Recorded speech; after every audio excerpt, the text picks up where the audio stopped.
Big changes coming for people looking to buy or sell a home. New rules will affect how realtors are paid. While some claim it could reduce the cost of buying or selling a home, others worry realtors will leave the industry. News 13's Marilyn Upchurch spoke with the local Realtor Association about how the changes could affect New Mexico. She's live in downtown Albuquerque with details. The National Association of Realtors settlement agreement comes after a federal lawsuit. That agreement brings new rules to sellers, buyers, and realtors. With any change, there's always a sense of panic and uncertainty, but I truly feel like the spirit of this settlement is a good thing. The National Association of Realtors reached a settlement after a federal lawsuit was filed over how home sales are done.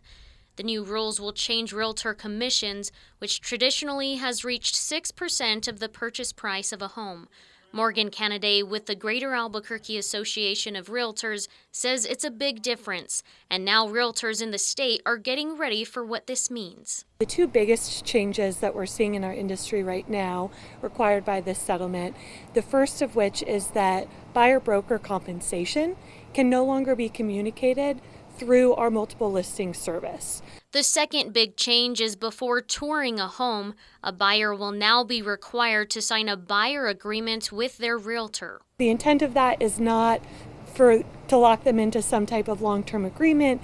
It's specifically pro-consumer in an attempt to be more transparent with buyer broker commissions and how they're being paid. Some say this could lead to a drop in prices. Kennedy says it's too soon to say that. Now that home buyers and sellers will negotiate fees up front, there are some concerns like how it could impact first-time buyers.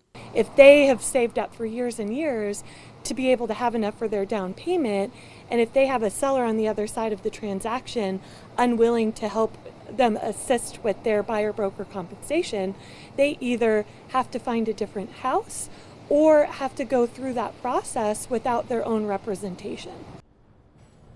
The new rules started locally on August 1st ahead of the national deadline on August 17th. Back to you. All right, thank you, Marilyn. According to some national estimates, real estate commissions could fall anywhere from 25% to 50% from what they have been.